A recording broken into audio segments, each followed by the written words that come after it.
who are on the brink or faced with a very difficult decision or a series of decisions that they have to make that will affect their lives, maybe in a really big way, or maybe a series of small decisions that will end up affecting something in a big way, or facing a situation where there's a loss, maybe there's a loss of a family member or a job or something that they rely on that's now gone. In fact, you could probably just knock a couple of doors down the road, just this one little road here, and it wouldn't take you long to find someone in either one or some or even all of those situations. But I'd even go as far, if I was a betting man, to double down and say I wouldn't have to go far out of this room to find people in those situations this morning. Because the reality is that as a church, we're not exempt from those things. We're not exempt from heartache, we're not exempt from difficult decisions, we're not exempt from tragedy and loss and pain. And so, as I was thinking about that this week, I was thinking about what I was going to come and speak on and what we were going to do. And you know, a lot of the time when we get up and we preach and we speak or whatever, we do a lot of like theory preaching. So we're like, this is what the Bible says, happy days, go away, apply it, happy days. But sometimes we have these moments of inspiration where we decide to do like practical teaching. Okay, we're like, this is what the Bible says, this is how you do it, let's go do it. So that's going to be one of those this one. This is going to be a very practical, hopefully very practical kind of thing. And I just want to share with you, there's a lot of things in the Bible of ways to like handle those kind of situations, a lot of ways, the Bible taught a lot of different ways, like a lot of tools you can use, a lot of things that God says about that we can use to either tackle those situations or know how to live in those situations. And I just want to look at one of those things this morning. Okay? So there's loads of verses in the Bible that relate to this thing that I want to talk to you about this morning, but I'm going to pick out 3 verses from the book of Proverbs, which are up on the screen behind me. And they say this. So Proverbs chapter 11:14 says, "For lack of guidance a nation falls, but victory is won through many advisers." 15:22 says, "Plans fail for lack of counsel, but with many advisers they succeed." And 24:6 says, "Surely you need guidance to wage war, and victory is won through many advisers." Now, this is a tool that I have personally used for a number of years. I heard somebody preach a long time ago. This is not Dyer preach. I haven't stolen Dyer preach. Okay, this isn't a copyright issue. I'm just kind of telling you what I've learned over the years since that preach. And this is a tool that I've used personally. I found it to be a very effective tool. And the title of my message this morning from these verses, we're going to condense these verses into a little sentence. And the title of my message this morning, there you go, is The Counsel of Many. Now, before anybody tells me I've spelled counsel wrong, okay? Counsel, as in C-I-L, is counsel as in governing body, like RCT council. Counsel, S-E-L, is counsel as in advice, like counsellor, okay? So before anyone tells me I've spelled it wrong, I googled it like 5 times, checked out a bunch of definitions. Apparently this is the right way to spell it. And if it's not, don't let it bother you, okay? Happy days. So the counsel of many is one. That's what we're going to be talking about. So the first question you really want to ask yourself is, well, what is a counsel of many? What is it? So the Webster's Dictionary, because I know it's a Google Webster's Dictionary, I don't own one, but it says that council is a group of people appointed or elected as an advisory or legislative body, which I will say is a very good description of what a council is. However, for me personally, it's a bit heavy on words, and it's a bit like official. You know what I mean? So if you know me well, you know what I do in these situations where I find something that's really good but doesn't quite say what I want to say. I just make up my own version. So what is a council? So a council is a group of people that will help you make good choices and support you in times of need. G version. Alright? That's what the Webster's Dictionary would say if I wrote it. That's basically what we're saying there. So it's a group of people that will help you make good choices and support you in times of need. So that's what a council is. So, is it okay to have a council of many? And you might think that might be a strange question. And obviously I'm going to say yes, because if I don't say yes, this is a really, really short sermon, and that was a bit pointless. So obviously I'm going to say yes, all right? But the reason we're asking this question is because as a church and as Christians, we say that God is our everything.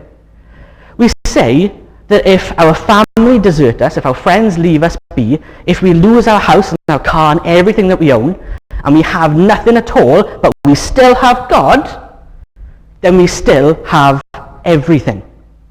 So, if we are saying that we have God and we've got everything, then is it okay to have a counsel of many? Is it okay with God that we chat to other people about our problems and stuff that comes up? So I'm going to give you 2 reasons this morning why I think it is okay.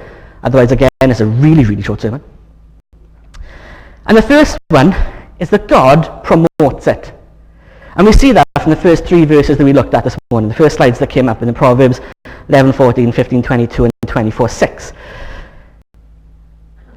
God, in his word, in at least those 3 places and in other places that we haven't mentioned this morning, promotes the idea and the concept of a counsel of many. It promotes it in the sense of it tells you to do it, and he promotes it in the sense that it gives examples of when it works and when it doesn't work. And if God didn't promote it, then he wouldn't be okay with it. If God was not okay with it, then Proverbs would say something like, the fool seeks many advisors, but the wise man sticks to himself, or something like that. I don't know, I'm just making up Bible, which is always dangerous, and that's not a real verse before anyone says anything. Or, something similar to that. God would put verses in it to make sure that you knew it was not okay. So we know that God promotes it. And the other one I want to look at this morning is that God understands it. And to kind of prove that one to you, we're going to Genesis chapter 2:18, and it says, "The Lord said, it is not good for man to be alone." Now, you might think that's a bit of a weird verse to chuck in there. And it does directly kind of deal with Adam and Eve and that kind of relationship. That's not where I'm going with this, so please don't panic, okay? What I want to go with is more what God says and the chapter in which he says it, okay? So if you know your Bible, you know that Genesis, so the first couple of chapters of Genesis, is all about creation. It's about God creating the world and everything in it. God creates all the animals, the sea, the sky, the sand, bugs, leaves, people, everything. Okay? And at the end of chapter 2, God gets in, he looks at everything, he says, that is good. I did a good job with that, yay me. Okay? Then you get to chapter 3, and in chapter 3 is where you see the story of Adam and Eve eating the fruit coming in and the serpent coming in. That's where you see sin enter the world. Now this is really pivotal for my kind of point here, so follow me in this. Everything up until chapter 3 is perfect. There's nothing wrong with the world. Sin is not in the world. God has created it, he's looked at it, and he said it is good. It is perfect, it is righteous, it is holy. So you've got Adam, who's now in the garden. Eve hasn't come along yet. He's in the garden. He's got full, perfect communion with God. The Bible says that Adam walked with God in the cool of the day. He walked face to face with God like we are face to face now. There was no barrier between them. Adam is in a perfect place. He's in the Garden of Eden. It is perfection. God has created this perfect environment for him. And his soul is perfect. There's no sin in his life. There's not even a concept of sin in his life. He's in perfect relationship with God. And the point I want to make this morning is that Adam, in this perfect relationship with God, and God looks at him and says, it's not good for man to be alone. Now Adam has God's undivided attention. Now we all have God's undivided attention because God is amazing, okay? But you can definitely make that argument here because nothing else has taken up God's attention because it's only Adam, okay? And everything's perfect. But still God looks at Adam and says it's not okay for him to be on his own because God understands that even though God is there and God is everything that Adam needs, Adam still needs that human contact. He still needs human intimacy. He still needs someone like him, who looks like him and acts like him, to be there for his sanity. So is it okay to have a council of many? Well, I would argue that yes, because God promotes it, and God understands our need for human company and intimacy and interaction. So we know what it is, and we know it's okay to have one. So the next question then is, well, why do we need one? What's the point of it? What do we use it for? So really quickly, I got a couple of things that are going to pop up, which I'm not going to go into too much. So we would use it for things like advice and for opinions. Now those two are different things. So advice is like, do you think I should do this? Opinions are, does this look good on me? They're two very different things, right? We use it for different perspectives. Maybe you've got tunnel vision in a certain situation and someone comes in and says, actually, have you considered this over here? And you're like, oh, no, I haven't. We use it for support. We also use it to offload to people. Sometimes it's good to say stuff because you don't realize how stupid what you were thinking is until you've actually said it. Anybody else had that? I get it all the time, so I might be the only one. But sometimes I dwell on something so much and I go to Stacey and I'm like, blah, blah, blah, blah, and I'm halfway through my sentence and I'm thinking, oh, you need to shut up, this is stupid. We've all been there, right? Someone encourage me. It's not just me. Yes, Jill's okay, thank you, Jill. There's the two of us. We use it to ask for help, and we use it to ask for prayer. So that's why we would need one. That's what we would use it for. And I don't want to dwell on that too much this morning. So we're going to come now to the most probably important step of understanding this counsel of many. And that step really is how to build one. How do you build your counsel of many? Who would you put on it? When you're sitting down at home with your little jotter pad or whatever, and you're going through names and thinking, who do I put on it? Who do I not put on it? What do we do? So we're going to start with who you should not put on your counsel. Okay, we're going to start with the negative stuff so that it only gets better from here. Right? So who you should not put on your counsel, who shouldn't be on it. So the first point I want to make, and I want to stress really, really strongly, is that Facebook is not your counsel of many. Okay? Or social media in general. It is not your counsel of many. Going on Facebook and saying things like, I had a rough day, that's okay. Okay? What I'm talking about here is like really specific, stupid detail. Like, I can't believe I went to church this morning and the pastor kicked me in the face because I said his shoes were ugly. Okay? One, that's a nonsense example and I get it, but at the same time, people put stuff like that on Facebook. And then what you get is this like wide shotgun version of comments coming back of like, oh, he should have kicked you in the face because his shoes weren't ugly. I saw them, they were lovely and pink, because Dale loves his pink shoes. And then you have other people being like, he shouldn't have punched you in the face or kicked you in the face or karate chopped you in the throat or whatever. And you have this wide range of like everyone who can say anything they want because there's no responsibility in a faceless interaction. You can say what you want because you could be in New Zealand and it's fine. I'll say it again, I'm going to really stress it before I move on. Facebook and social media, not your counsel of many. They're not evil things, they're good things. I work in social media. Okay, I'm not being like, girl social media, I'm just saying, don't air your dirty laundry on it because that's not how to do it. Okay? Happy days. Gillian's like taking this, like Gillian's on Facebook all the time. Like there's not a day I go on Facebook and Gillian doesn't pop up, do you know what I mean? So this is for you, Jill. Okay, yeah. So the other kind of people you don't want on, not on your Facebook, on your counsel, are people who talk nonsense. Is that big enough? Yeah, we're okay. It's too late to change the size now anyway, we're halfway through. So 2 Timothy chapter 2 verse 6 says, avoid godless chatter, because those who indulge in it become more and more ungodly. People who talk nonsense. Now, we are all guilty at some point of talking nonsense. Right? We've all been in those conversations where we're in a group or something and people are talking about stuff and all of a sudden the topic comes up that either you know nothing about at all or you know little bits about but nothing too much, and everyone else in the group seems to know like everything about that thing, and then the worst thing happens because they turn to you like, so what do you think? And you were like, I don't know.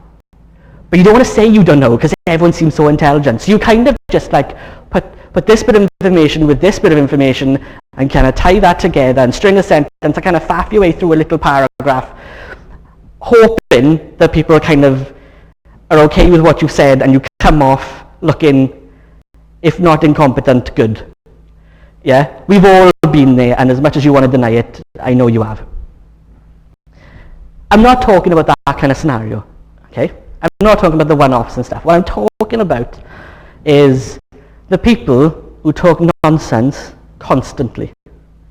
The people who will talk nonsense at you so that they look intelligent, so that they look like they know what they're talking about. The people that when you challenge them on their nonsense will still stick to their nonsense even though you just Googled their nonsense is bad or wrong. Do you know what I mean? Do you know what I'm talking about? Vic's like, no, I don't know what you're talking about. Vic's looking guilty there. He's like, no, I don't know what you're talking about. I'm picking on Gillian a lot, so I just thought. But that's the kind of people, the people who you just know are just talking nonsense, okay? The people who get really arrogant about their nonsense because they believe the nonsense they're talking so much that they actually believe is true now. That kind of people. And the Bible warns us against that kind of people. Now, I'm not saying don't be friends with these people. That's not what we're talking about this morning. We're not talking about being friends with people. We're not talking about not communicating with people. We're talking about this counsel that's going to be there to help you and support you when you need it. This close-knit group of friends that when you need them will be there for you, and that's what we're talking about this morning, okay? So I'm not talking about not bothering with these people, okay? And then the next kind of people that we kind of don't want on our council are yes men. So yes men are people that will tell you what you want to hear regardless of whether it's good for you or not, okay? So, as a ridiculous example, okay, let's say I come up with an idea that I want to reach the community.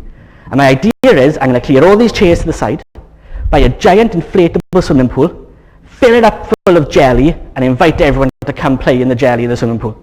This is my grand idea, okay? So I go to my council and I'm like, guys, I got this amazing idea. This is what I'm going to do. Boom. Now a yes man will come to me and say, that's a fantastic idea. There is no problems whatsoever with pulling that idea off. It'll be amazing, not a problem. Now Pam is terrified at the moment because we know we're going to have to clean the carpet after that. So she's just like, this is going to cost a bomb. I'm not going to do that just to reassure you. Good. A yes man will say, yeah, don't worry about it. It's a brilliant idea. Go for it. While in their head thinking, that is like the stupidest thing I have ever heard in my life. Yes men. Yes men are people who will tell you what you want to hear because you want to hear it. Because it makes them either feel good or just makes you want to go back to them because they're always reaffirming the stuff that you want to do because it makes you feel good, so it makes them feel good. Yes men. Now on the flip side of that, there are no men. There are no men who will tell you no to everything whether it's a good idea or not. And that is the same kind of thing as yes men. So Proverbs 27:6 says, faithful are the wounds of a friend, but the kisses of an enemy are deceitful. What Proverbs is saying is that when someone tells you straight, and we're going to go into that in a minute, so I don't want to dwell too much on that, actually they're doing what's good for you. Whereas someone who tells you what you want to hear, it's like being kissed by an enemy. Nobody wants that. But actually, you might want kisses, so you might take it. Yes men and no men, you do not want these people on your council of many. Okay? So, we've dealt with who shouldn't be on the council. Let's have a look at who should be on the council. Now, this is not a comprehensive list. This is not like a checkbox thing. There are way more characteristics of people that shouldn't be and should be on your council than this. But, you don't want to be here for the next 6 hours. So I appreciate that. So who should be on your council then? So we've just talked about yes and no men. So let's talk about the opposite of that then. It's people who will give you good, honest and loving advice. And that's from Ephesians. Oh, there it is. There we go. Awesome. See? Even the slides are warm and sluggish. So it's cool. So Ephesians 4:15 says that God wants us to grow, knowing and speaking the truth in love. So we all want good advice, right? When you go to somebody and you say, what do I do with this? I'm going through this. What's happening? We all want good advice, and that's a given. In theory, we all want honest advice. But the problem with honest advice is that sometimes people are going to say to you, yeah, look, I get you want to reach the community, and that's awesome, but putting a giant inflatable pool full of jelly in the middle of the church is not a good idea. That's not how you do it. Which would be good, honest advice. That is not a good idea before anybody thinks it is, okay? But sometimes we don't want to hear that, because sometimes we have bad ideas that we're really passionate about, and when someone tells us they're not good, we're a bit like, which is the technical term for that, okay? Now the difference with this is good and honest advice comes in two ways. Good honest advice comes in, that is the stupidest idea I've ever heard, you imbecile. Okay? Now that is good honest advice, okay? Especially when we're talking about the inflatable pool full of jelly. But the difference is, and the people you want in your counsel is people that will give you good, honest, loving advice. So you want someone who won't tell you you're an imbecile, even though you might be thinking stupid things. You want someone who will say to you, well, do you know what? Your end goal of reaching the community, that's really good. I applaud you, that's brilliant. That's really, really good. And it's really good that you're passionate about it. But I'm not so sure that putting a giant inflatable pool in the middle of the church full of jelly is really the best way to go about it. So why don't we spend maybe 5-10 minutes and let's think about maybe some other ways we can reach the community. Maybe you can go up the field and put a big pool of jelly if you're really passionate about that, because it saves the carpet. Maybe there's other ways we can reach the community. There's other things that we can do. And that is good, honest, and loving advice. And the reason you want people who will give you good, honest, loving advice is because those are the people that care for you. Because people who love you might still not be honest with you, because they might still be a little bit on the yes man side. But you know the people who really care for you because they will give you honest and loving advice. And that's the kind of person you really want on your counsel this morning. That's the kind of person you really want to promote on your counsel. So the next one then is the people you can trust. So Proverbs 11:13 says that a gossip betrays a confidence, but a trustworthy person keeps a secret. I'm not going to spend too long on this one because it's fairly obvious. But there's nothing worse than phoning up your bestie or phoning up someone you know, like Susan down the road or Bobby up the club or whatever, and you phone up and be like, oh, this just happened, or the doctor just told me this, and I don't really know how to deal with it for a minute, but I just needed to talk to someone really quick, and give me a couple of days and maybe I'll tell my friends or whatever, but you know, And then you go shopping to Asda's the next day, or Tesco's or whatever you like to shop, and then Bobby from down the road comes up to you, oh, I heard about what the doctor said, are you okay? And you're like, oh, hang on a second, I didn't tell anybody apart from,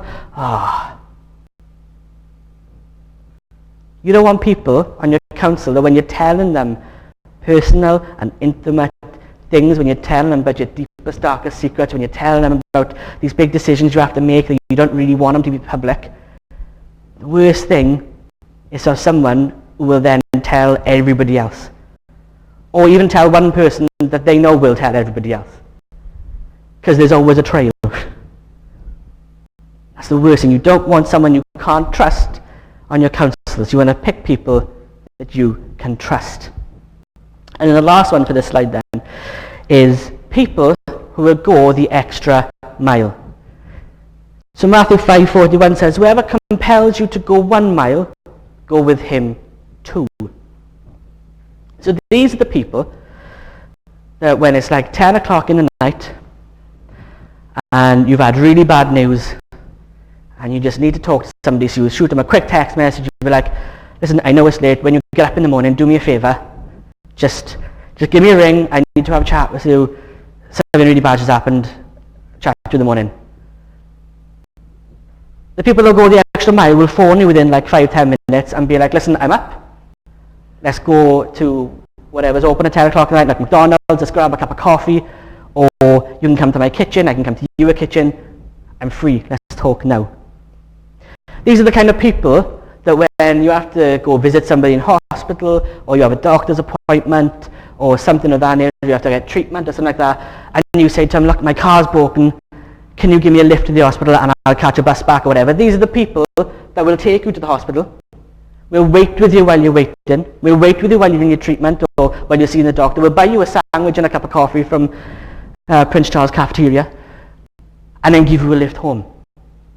These are the people that will do over and above what you've asked them to without expecting them to do over and above what you've asked them to. These are the people that will walk the extra mile with you. These are the people you want on your counsel of many. So we've looked at what it is. We've looked at, should we have one? We have looked at, is it okay to have one? We've looked at why we need one. And we've looked at very briefly at who should be on it, who shouldn't be on it, and that kind of stuff. So our next question then would be, well, when should you use your counsel of many? Is your counsel always in session? Now, what I will say is this isn't like an official body, okay? So it's not like you're going to send your counsel of many a quick text and they're all going to show up at your house in like suits and ties and there's going to be like a board meeting and there's going to be like an agenda. Not that kind of counsel, okay? And your counsel won't always be in session in that sense. Sometimes you'll have situations where you have to make a decision where maybe only 2 or 3 people in your council have any kind of expertise in that sort of area. So you don't need to bother everybody else. They don't need to know about it. You just go to your 1s and your 2s. Or sometimes you need something you need prayer for. Maybe there's a diagnosis coming up and you want prayer. So maybe you would contact all your council and be like, look guys, I need prayer for this thing. I'd appreciate some prayer.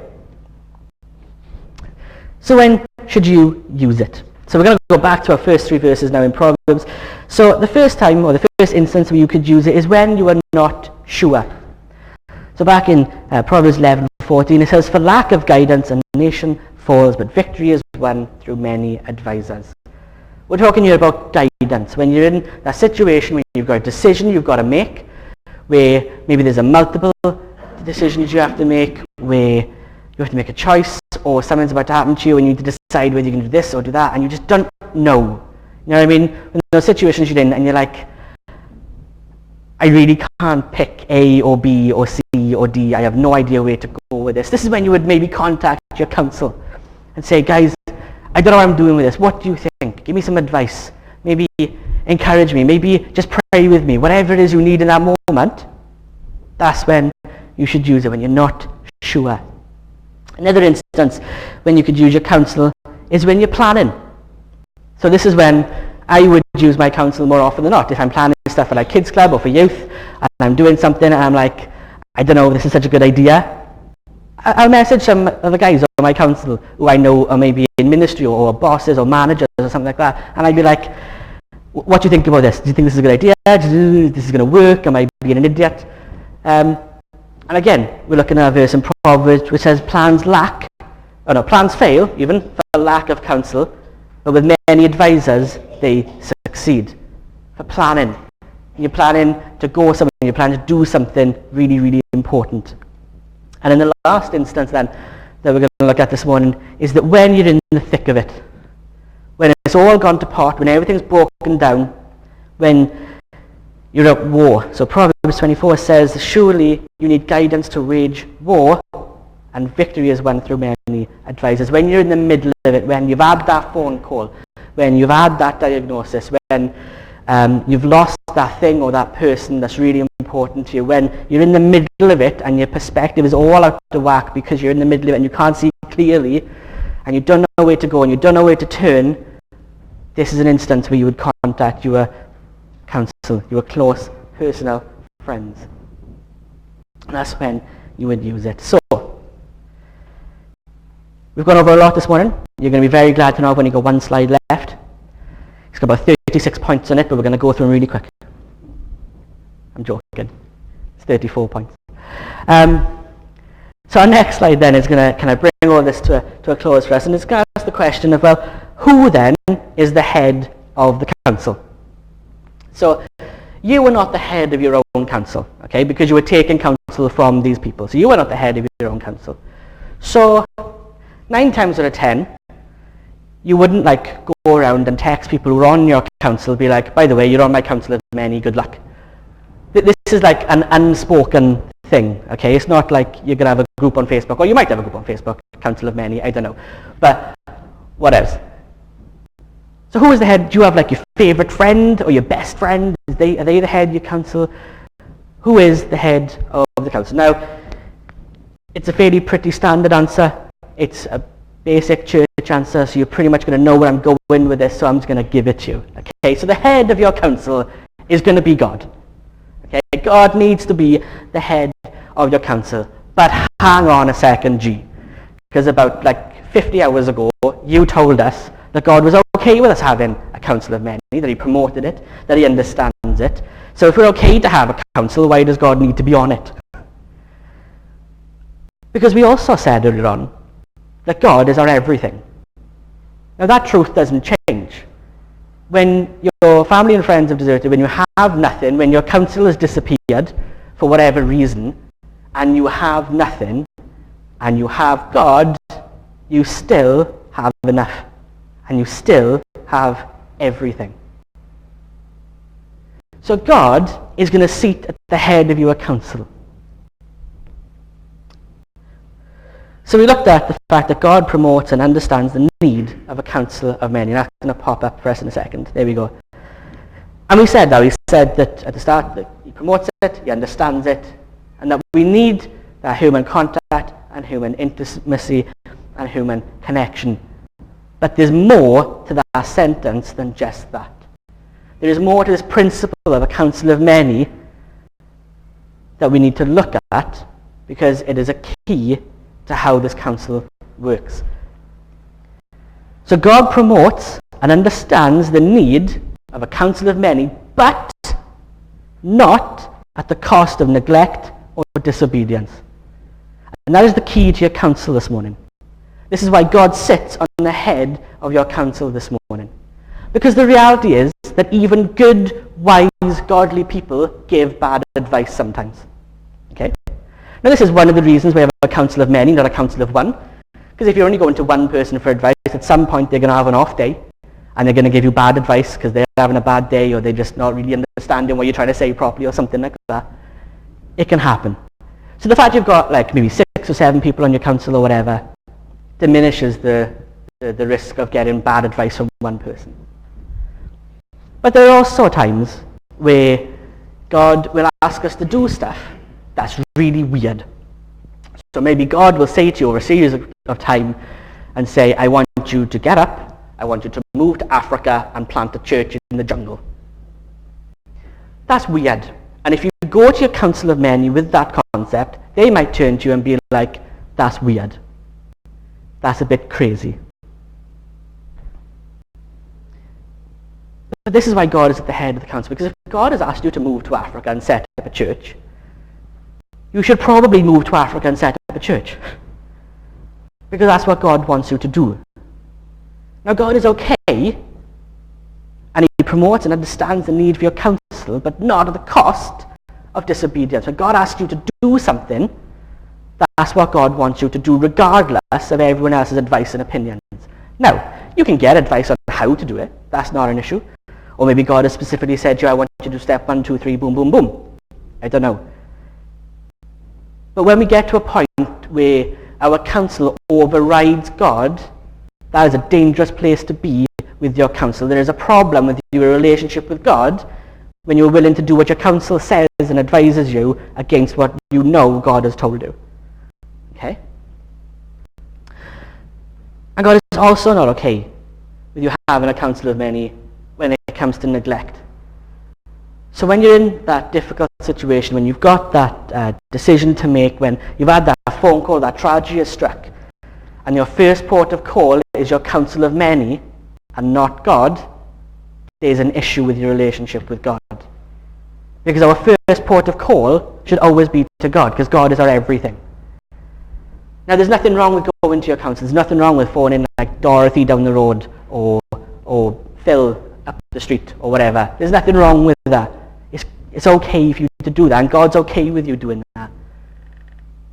But when you've gone round for like 6 or 7 weeks talking to all your council, And then about week 8, you're like, oh, I haven't spoken to God about that yet.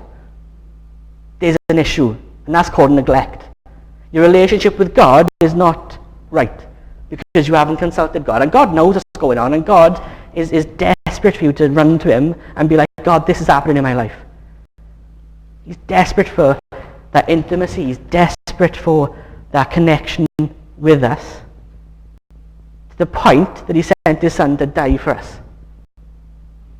You know, a lot of people say that salvation is a free gift of God. And it is free in some respect. But it's not free in the respect that it costs somebody his life. And that somebody is Jesus. So it's a free gift, but it still came with a cost.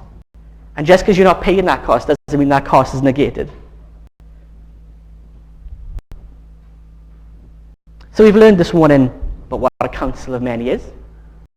We've learned that it's okay with God and that God promotes it and understands it. We've learned that it's okay to have one. We've learned why we would need one. We've learned how to build one. We have learned what we would use it for. And that's great. But the most important thing that I want to emphasize this morning, if you remember nothing else about what we're talking about, the counsel of many, is that God needs to be the head of that counsel. It's okay to have one. God promotes it, he understands it, but not at the cost this morning of neglect or disobedience. So I'm just hoping that is really helpful to anybody this morning. And now is the best time, if you don't have a counsel, to form a counsel. Okay? You don't want to be trying to form one in the middle of a crisis, because they are for crisis moments. And as you've learned, that God is okay with it. It is okay if you had to have a counsel. It is okay for you to say stupid stuff to your friends sometimes. It is okay for you to talk nonsense sometimes, as long as you don't make a habit of it. It is okay for these things to happen. It's okay for you to have these coffee meetings at 10 o'clock at night. It's okay. And God is okay with it. But not at the cost of him. Okay. Stacey's going to come. She's going to play our last song. But before we do that, we're going to pray. And we're going to